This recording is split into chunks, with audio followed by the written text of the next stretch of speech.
ذکر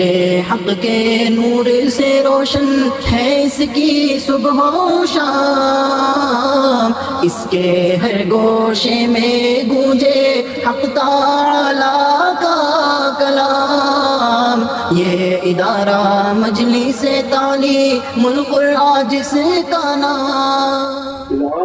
إله إلا الله والله أكبر الله أكبر ولله الحمد الله أكبر الله أكبر لا إله إلا الله والله أكبر الله أكبر ولله الحمد يا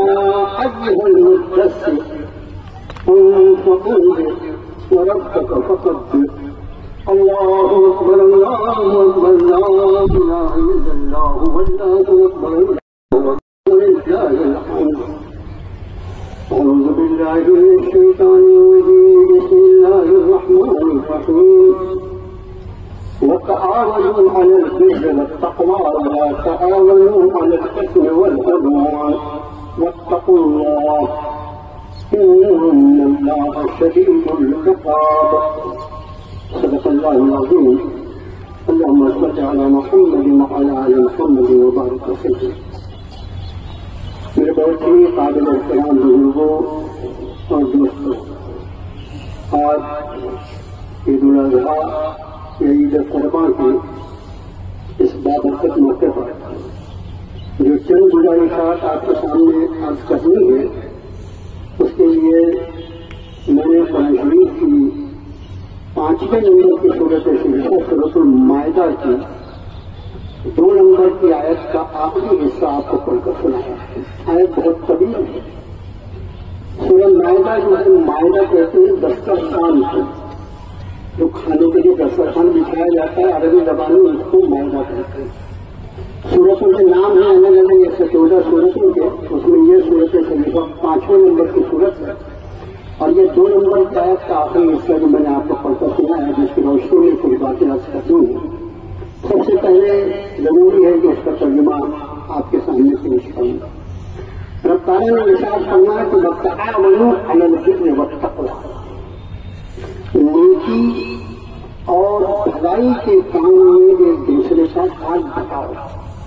ایک دوسرے کی مدد کرو۔ وَلَا تَعَاوَنُوا عَلَى الْإِثْمِ وَالْعُدْوَانِ، اور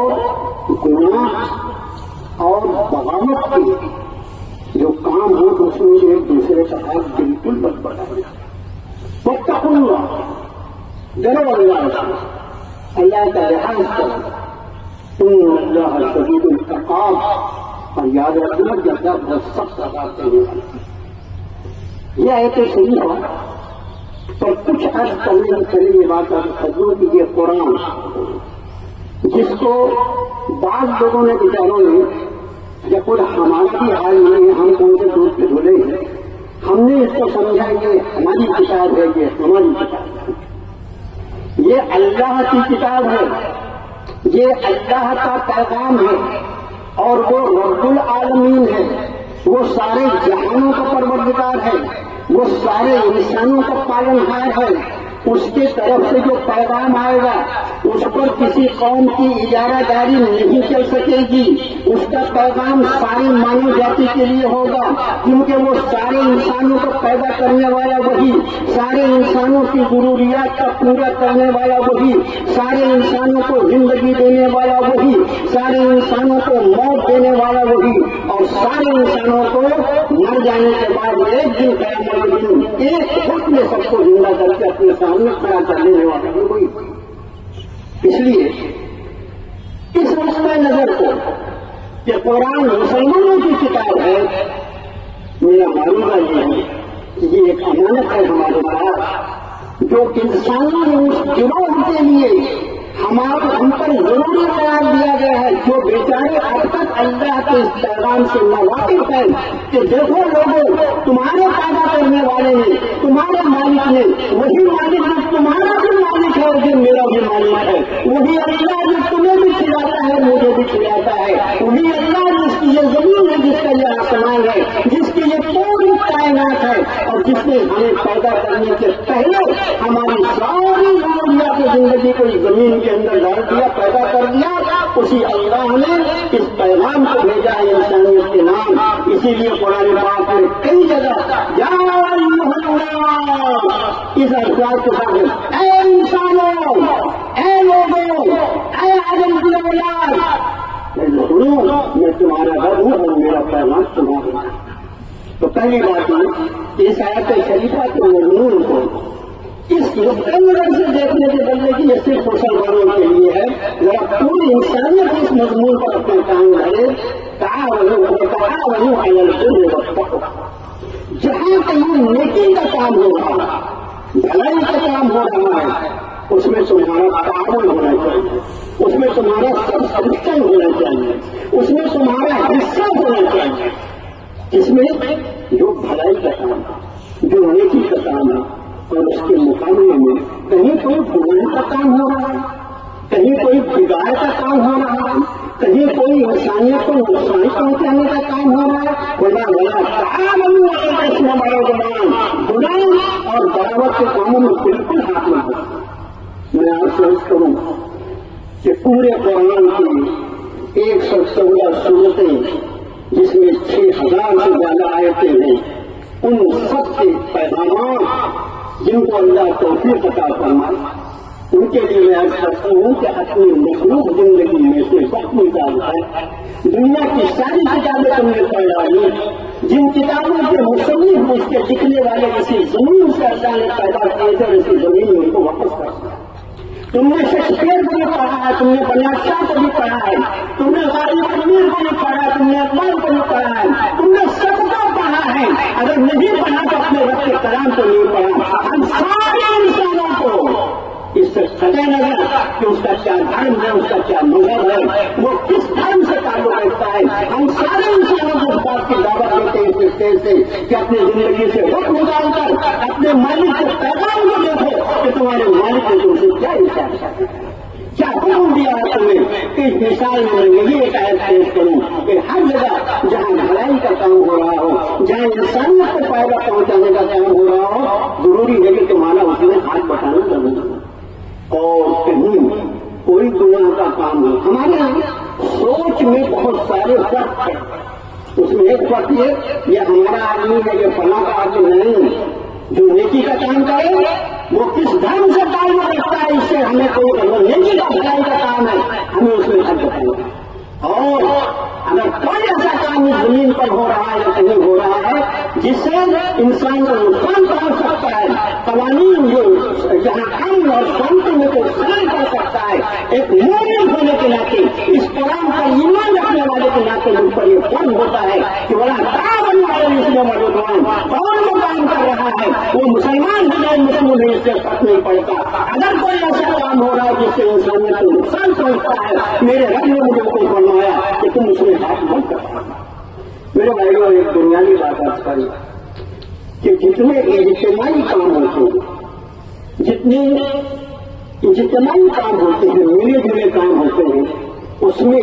بنیاد جو ہوتی ہے ہمیشہ یہ ہوتی ہے کہ کسی کام میں کتنے لوگ ساتھ میں آئیں. اور کسی کام کے برباد ہونے کے لیے یہ دیکھا جاتا ہے کتنے لوگ اس کام کو چھوڑ کے چلے. اور قرآن نے جو اصول بیان فرمایا ہے کہ جو کام ہو رہا ہے اللہ کی زمین پر، اللہ کی دھرتی پر، یہ دیکھا جائے گا چاہے وہ فائدے والا کام ہے نقصان والا. اگر فائدے والا کام ہے تو سارے انسانوں کی ذمہ داری اس میں جڑ جانا ہے، اور یہ نقصان کا کوئی کام ہے تو اس موقع پر اس آیت شریفہ کو مضمون بنانے کی وجہ کیا ہوئی وہ عرض کرتا ہے آپ کا حال، اس لیے کہ وقت بالکل لمیٹڈ ہوتا ہے. آپ کو معلوم ہے کہ سال میں مختلف دن جو ہوتے ہیں وہ الگ الگ دن منائے جاتے ہیں. دستور ہے دنیا کا، ٹیچرس ڈے، چلڈرنس ڈے، مدرس ڈے، فادرس ڈے، دنیا بھر. اس میں 365 دن میں ایک دن جو ہوتا ہے وہ ہینڈ واشنگ ڈے، ہاتھ دھونے کا دن. جب میں دفتر میں تھا تو وہ دن آیا تو ہمارے جو میرے ساتھی کام کرتے تھے انہوں نے کہا مشور صاحب آج ہاتھ دھونے کا دن ہے. میں نے کہا یہ آپ کو ضرور دھونا چاہیے. اگر آپ نے کبھی ہاتھ نہ دھویا ہو سال بھر میں تو آپ کو دھونا چاہیے. میں تو اس دین کا ماننے والا ہوں کہ میرے رب نے 5 مرتبہ مجھ پہ نماز فرض کی ہے, اور ہاتھ کا دھونا صرف گٹے تک نہیں, کوہنیوں تک ہاتھ دھونا وضو میں فرض ہے. تو میں تو اس دین کا ماننے والا ہوں جہاں صبح سے شام تک 5 مرتبہ کوہنیوں تک ہاتھ دھونا پڑتا ہے. اس لیے مجھے ہینڈ واشنگ کے منانے کی کوئی ضرورت نہیں ہے. جو بیچارے سال میں 364 دن سوکھا ہاتھ ہوگا ان کو ہاتھ دھونا چاہیے. بہرحال میں نے بات اس طرح کیا. میرے بھائیوں جو الگ الگ دن منائے جاتے ہیں اس میں آج سے 7 دن پہلے 31 مئی جو تھی, 31 مئی کو نو ٹوبیکو ڈے, یہ انگریزی ہے اس کا نام تمباکو چھوڑ, یہ دن منایا جاتا ہے. اور ظاہر ہے کہ تمباکو سے بنے ہوئے پروڈکٹ, دیکھو اور جو چیزیں ہم استعمال کرتے ہیں تو ان چیزوں کے جو پیکٹ ہوتے ہیں اس کے اوپر اس میں کیا کیا اجزا ملے ہوئے ہیں وہ لکھا ہوتا ہے, اس کا فائدہ کیا ہے یہ بھی لکھا ہوتا ہے. اس کے مقابلے میں سمجھتا ہوں اکیلی تمباکو سے بنی ہوئی چیزیں ہیں جس کے اوپر لکھا ہوتا ہے اس کا استعمال کرنا خطرناک ہے, اس سے کینسر ہو سکتا ہے, ہونا ہو ایسا لکھا رہتا ہے. اور کیا کہا جائے, قانون وقت پر کچھ کہیں گے تو قانون ہم پر ہی ہاتھ ڈال دیتا ہے. یہ بڑی بدنصیبی ہے, یہ بڑی بدنصیبی ہے. ہمیشہ تم اس بات کے لیے دروازے کھلے رکھو کہ اگر ہم سے کوئی غلطی ہوتی ہے تو کوئی ایک عام آدمی بھی ہماری غلطی پر انگلی رکھ سکتا ہے تو سدھار کا کام ہوگا. اور اگر تم نے ایسے قید اور بند لگا دیے ہم جو کہے وہ ٹھیک ہے, ہمارے مقابلے میں کوئی رائے نہیں دے سکتا, یہ سمجھ لو کہ تمہاری الٹی گنتی شروع ہو. تو میرے بھائیوں یہ اکیلی چیز ہے جس پر قانون لکھنا یہ ضروری ہے کہ یہ صحت کے لیے خطرناک ہے, اس سے کینسر ہوتا ہے. اور یہ 31 مئی کو جو نو ٹوبیکو ڈے منایا گیا اس میں جو ایک عدد سامنے آیا جس پر شاید آپ میں سے 80-90% لوگوں کو اس حقیقت کا علم نہیں ہوگا. میرے کہنے کے بعد آپ جا کے گوگل پہ بھی اس کو چیک کر سکتے ہیں. ہمارا یہ شہر جہاں ہم رہتے ہیں یہ شہر ناگپور اپنے سنتروں کے لیے بہت مشہور ہے. یہی وجہ کہ اس کا نام اورنج سٹی ہے. پوری انٹرنیشنل لیول پر, پوری دنیا عالمی پیمانے پر یہ اپنے سنتروں کے لیے مشہور ہے. لیکن 31 مئی کو جو ایک عدد آیا سامنے جس کو دیکھ کر میرے رونگٹے کھڑے ہو گئے, میں بہت دیر تک آن بن کر خاموش بیٹھا رہا. میں سوچتا رہا کہ ایک انسان ہونے کے ناطے میں اس میں کیا کر سکتا ہوں اور اپنے بھائیوں کو کیسے اس کے مطابق باخبر کر سکتا ہوں. وہ یہ عدد ہے کہ ناگپور شہر اورل کینسر کہتے ہیں منہ میں ہونے والا کینسر. اس اورل کینسر کے حساب سے یہ ناگپور شہر صرف ہندوستان نہیں, صرف بھارت نہیں بلکہ پوری دنیا کا کیپٹل بنا ہوا ہے. اس وقت پوری دنیا کے کسی شہر میں یہ جو نمبر نکالے جاتے ہیں یہ شہروں کی آبادی کے اعتبار سے نکالے جاتے ہیں. یہ ایک شہر ہے, اس کی آبادی 1 لاکھ ہے. اس 1 لاکھ لوگوں میں کتنے لوگ فلاں چیز کا کرتے ہیں, فلاں چیز سے بچتے ہیں, اس طرح وہ عادت نکالی جاتی ہے. یہ ہمارا 40 لاکھ کا شہر, اس 40 لاکھ کی آبادی میں اورل کینسر کے اعتبار سے ناگپور ساری دنیا کا کیپٹل ہے. دنیا کے کسی شہر میں اتنے مریض جب منہ کے کینسر کے نہیں پائے جاتے جتنے ناگپور میں پائے جاتے. میں آپ سے پوچھوں یہ سن پر آپ کو کیسا لگا؟ یہی ناگپور جہاں میں اور آپ رہتے ہیں. وَالتَّعَاوَنُوا عَلَى الْبِرِّ وَالتَّقْوَىٰ وَلَا تَعَاوَنُوا عَلَى الْإِثْمِ وَالْعُدْوَانِ. بھلائی اور نیکی کے کام میں ایک دوسرے کا ہاتھ بٹاؤ, گناہ اور نافرمانی کے کام میں ایک دوسرے کا ہاتھ نہ بٹاؤ. کیا میرے بھائیوں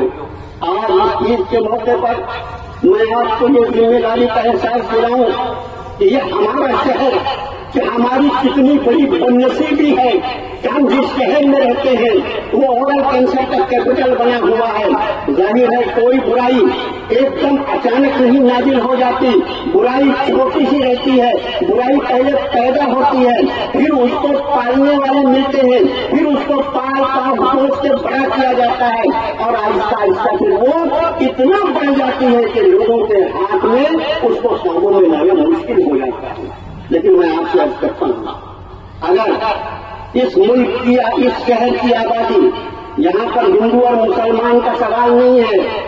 یہاں پر ہندو مسلمان دھرم کا اور ریلیجن کا کوئی سوال ہی نہیں ہے، پورے اس شہر کی آبادی جس قوم کے جتنے پرسنٹیج لوگ رہتے ہوں، پوری کی پوری قوم جو ہے وہ ہلاکت کے ہلاکت کے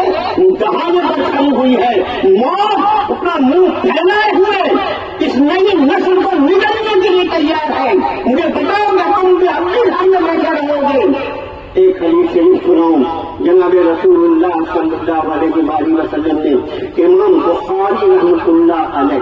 بخاری شریف کے بارے میں آپ جانتے ہیں کہ حدیث مبارکہ میں سب سے اہم ترین اور اعلیٰ ترین مقام جو ہے وہ بخاری شریف کا ہے، اس کے بعد مسلم شریف ہے، اور یہ دونوں احادیث مل کر دونوں کتابیں مل کر صحیحین کہلاتی ہیں. کوئی روایت اگر دونوں مصنفوں دونوں محدثین نے نقل کیا تو اس کو صحیحین کی روایت کہا جاتا ہے. امام بخاری رحمۃ اللہ علیہ باب ہے، یہ باب جو ہے یہ امر بالمعروف نہیں عن المنکر کے تعلق سے ہے. اسلام کی بنیادی تعلیمات میں، اسلام کی بنیادی تعلیمات میں کنتم خیر امۃ اخرجت للناس تأمرون بالمعروف وتنہون عن المنکر وتؤمنون باللہ. تم انسانوں کے اندر وہ بہترین گروہ ہے جس کے انسانیت کے فائدے کے لیے کھڑا کیا گیا ہے. تم لوگوں کو برائیوں کا حکم کرتے ہو، تم لوگوں کو برائیوں سے روکتے ہو، اور تم اللہ سے ایمان رکھتے ہو. تمہارا سارا یہ کام اپنی دکان کے لیے نہیں ہوتا،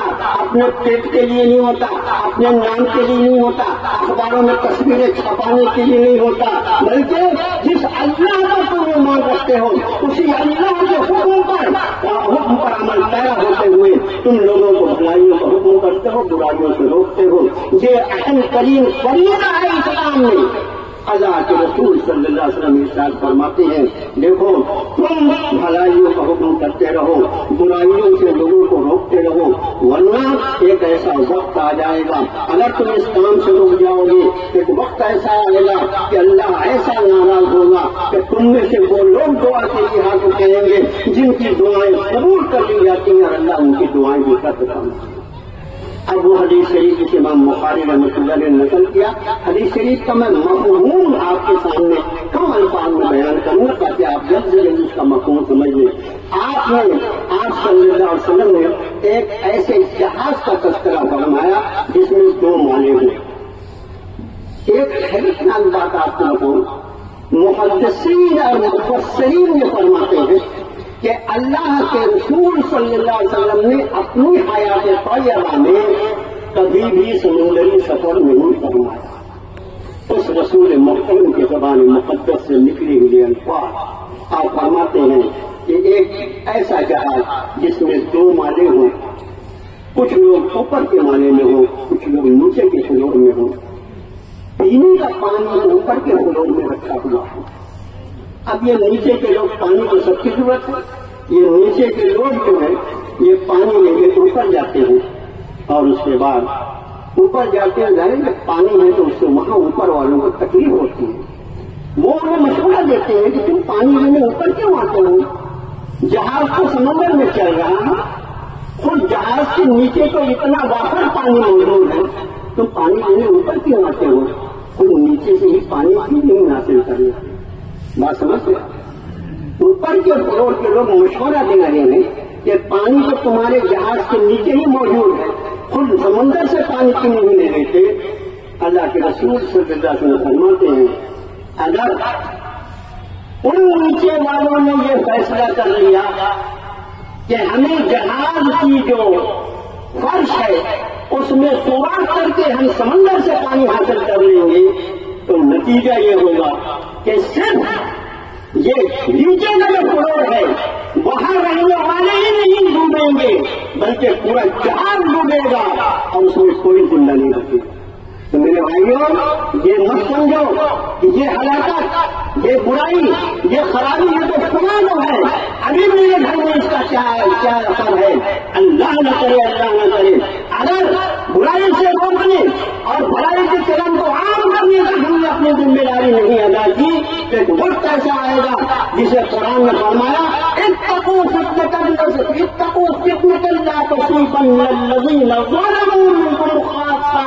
ان مصیبتوں سے بچو، اللہ کے عذاب سے بچو، جب وہ آئے گا تو جنہوں نے ظلم کیا ہے صرف وہی اس کا شکار نہیں ہوں گے۔ اگر یہ دھرتی ہلائی جائے گی تو جو کچھ دھرتی پر ہے سب کا سب برباد ہو جائے گا۔ اگر طوفانوں کا عذاب آئے گا تو پھر طوفانوں سے تم بچ نہیں سکو گے۔ تو میرے بھائیوں، یہ ایک بہت بڑی مصیبت جو اس وقت کینسر کی شکل میں ہمارے شہر کو اپنے کنجے میں جکڑے ہوئے ہے اور ہماری بدنصیبی یہ پوری دنیا کا کیپٹل بنا ہوا ہے، اس کے بارے میں سنجیدگی سے غور کرنا پڑے گا۔ ظاہر ہے یہ ایک نشہ ہے، تمباکو جو ہے یہ نشہ اور چیز ہے۔ جو لوگ بیڑی پیتے ہیں تو ہم بیڑی پیتے نشہ کرتے ہیں، نشہ تھوڑا ہو زیادہ ہو، بیڑی پینے والے کو تھوڑی دیر بیڑی پینے سے منع کر کے دیکھو کیا کرتا ہے، وہ آپ کا کاغذ پکڑ لے گا، میرے بیڑی پینے سے تیرا کیا نقصان ہوتا ہے۔ اللہ کے رسول صلی اللہ علیہ وسلم فرماتے ہیں کل مسکر حرام، ہر وہ چیز جو نشہ لانے والی ہے وہ حرام ہے، ہر نشہ آور چیز حرام ہے۔ میرے بھائیوں، جو لوگ ان چیزوں کے شکار ہیں، ظاہر ہمارے مجمع میں بھی بہت سے ایسے لوگ ہیں، بڑی حیرت کی بات ہے کہ ہم کسی کو اپنے سامنے ہلاک ہوتے ہوئے دیکھتے ہیں اور اس کے بعد بھی ہمیں خیال نہیں آتا کہ اس ہلاکت سے اللہ ہم کو بچا کے رکھتے۔ قرآن شریف نے فرمایا وَلَا تُلْقُوا بِأَيْدِيكُمْ إِلَى التَّهْلُكَةِ، اپنے آپ کو اپنے ہاتھوں سے ہلاکت میں مت ڈالو۔ کوئی ایسا کام جو آدمی کی صحت کو نقصان پہنچانے والا ہے، جو انسان کی صحت کو خراب کرنے والا ہے، ایسا ہر کام گناہ ہے شریعت اسلامیہ میں، اس لیے کہ ہماری صحت کو خراب کرنے کا معنی یہ ہے کہ اپنے آپ کو ہلاکت میں ڈالیں۔ مثال کے طور پر آپ دیکھیے، کوئی شخص خودکشی کر لیا تو ایک بات تو یہ ہوگی صاحب وہ خودکشی تو اس کی تقدیر میں تھی اس لیے وہ کیا اور مر گیا، بہت صحیح کہا آپ نے، ایسا ہی کہا، لیکن خودکشی حرام ہے، خودکشی حرام ہے، اس لیے کہ اللہ نے زندگی دی اس لیے ہے کہ اس زندگی کو غنیمت جان کر اس کی قدر کی جائے، اس زندگی کا صحیح استعمال کیا جائے۔ اور زندگی کا صحیح استعمال یہ ہے کہ یہ چند برسوں کی زندگی جو مجھے رب تعالیٰ نے عطا فرمائی ہے، اس زندگی کے بعد ایک ایسی زندگی آنے والی ہے آخرت کی جو ہمیشہ ہمیشہ رہنے والی ہے، اور اس زندگی کے حسن کے لیے، اس زندگی کے سجاوٹ کے لیے، اس زندگی کے ہمیشہ ہمیشہ کے آرام کا بندوبست کرنے کے لیے میرے رب نے یہ زندگی عطا فرمائی ہے۔ اس کا ایک ایک لمحہ میرے لیے قیمتی ہے۔ یہ کیسے ممکن ہو سکتا ہے کسی مسلمان کے لیے کہ وہ اپنی زندگی میں ایسے کام کرے جو اس کی صحت کو ضائع کرنے والے ہوں، اس کی صحت کو خراب کرنے والے ہوں۔ میں جو چندے والے لوگ ہیں وہ کھڑے ہو جائیں، اس لیے کہ جتنا وقت بچا چندے کے ساتھ ہی کھڑے ہو جائیں۔ یہ چندہ جو کیا جا رہا ہے یہ ظاہر ہے کہ یہ نماز، اس موقع پر ایک بات عرض کر دوں کہ 1968 سے یہ نماز عید یہاں پر ادا کی جاتی ہے، اس کا مطلب 57 سال ہو گئے 68 سے۔ ان کو جن بزرگوں نے اللہ اس سلسلے کو شروع کیا، اللہ تعالیٰ ان کی قبر کو نور سے بھر دے، ان کو جزائے خیر کا فرمائے۔ اور ظاہر ہے کہ جب یہاں کبھی بارش کا موسم ہوتا ہے، بارش کو بھی ہماری عیدیں آتی ہیں، ہمارے جو تہوار ہیں وہ کسی ایک مہینے میں نہیں آتے بلکہ وہ سال کے 12 مہینے بدلتے رہتے ہیں۔ بارش کی شکل ہوتی ہے تو نماز الحمدللہ مسجد اللہ سے جو ہوتی ہے، تو نماز کا انتظام جو ہے نازم اکیڈمی کی طرف سے کیا جاتا ہے، اور یہ نماز جو ہے یہ تابع ہوتی ہے مسجد اللہ سے۔ تو میں خاص طور سے مسلم گراؤنڈ کی جو ذمہ دار ہیں جنہوں نے یہاں نمازیں عید کی اجازت دی، میں ان کا شکر گزار ہوں، اور اس کے ساتھ ہی تحصیل پولیس کی طرف سے آئے ہوئے لوگ ہمیشہ ہر نماز کے موقع پر وہ پولیس اتھارٹی کی بھی جانب ذمہ داری، ہم ان سے پرمیشن بھی لیتے ہیں ہمارے ساتھی کہ بھائی یہاں مسلمانوں کا اجتماع ہو رہا ہے، لیکن ہمارے اجتماع جو ہوتے ہیں اہل اسلام کا اللہ کا شکر ہے کہ اس میں آپ بھی اس کو گواہی دیں گے، جو ہمارے پولیس اتھارٹیز ہیں یہ بھرپور ویل ڈسپلنڈ ہوتے ہیں، اس لیے کہ ہم یہاں پر کوئی شور شرابہ کرنے، چیخنے چلانے، نعرے بازی کرنے کے لیے نہیں آتے، ہم تو یہاں اپنے آپ کو اپنے پیدا کرنے والے کی بارگاہ میں جھکانے کے لیے آتے ہیں۔ آپ دیکھیں ہماری مسجدوں کی نمازیں ہوں یا ہماری عیدگاہوں کی نمازیں ہوں، کسی نماز میں آپ کو کوئی شور شرابہ نہیں ملے گا، خاموشی سے مسلمان نماز پڑھ کر اپنے گھر چلے گئے۔ اس کے بعد بھی پولیس اتھارٹی جو یہاں موجود ہیں، میں ضروری سمجھتا ہوں کہ ان کا شکریہ ادا کروں کہ وہ بیچاری اپنی ذمہ داری ادا کرنے کا تشریف لائے، ان کا میری طرف سے خیر مقدم ہے، اور میں پوری نالند اکیڈمی کی طرف سے ان کا بھرپور شکریہ ادا کرتا ہوں کہ آپ تشریف لائے، you are most welcome here. اور اس کے بعد میرے بھائیوں، نماز کا وقت بھی یہاں رکھا گیا ہے 7:30 ہے، ابھی الحمدللہ 5 منٹ باقی ہے۔ میرا جو مضمون چل رہا تھا درمیان میں یہ بات جو چندے کے لیے لوگ کھڑے ہوئے، اس دوران میں نے مطلب مسلم گراؤنڈ کے مسلم جو کلب کے ذمہ دار ہیں ان کا بھی شکریہ ادا کر لیا، اور ہماری پولیس اتھارٹیز کی بھی۔ اور آپ سے ایک بات اور عرض کرتا ہوں کہ قربانی کے تعلق سے بھی اس کا خیال ہے، قربانی عبادت، اور ہر وہ چیز اسلام میں، ہر وہ چیز جو اللہ کے لیے کی جائے، ہر وہ چیز جو اللہ کے لیے کی جائے اور جناب رسول اللہ صلی اللہ علیہ وسلم کے مقدس طریقے کے مطابق کی جائے، وہ عبادت ہے۔ ہمارا کھانا عبادت، ہمارا سونا عبادت، ہمارا کمانا عبادت، ہمارا کسی سے خوش ہو جانا عبادت اگر اللہ کے لیے ہے۔ من احب للہ وابغض للہ واعطى للہ ومنع للہ وقد استكمل الایمان كما قال علیہ الصلوۃ والسلام، کسی نے اللہ کے لیے کسی کو،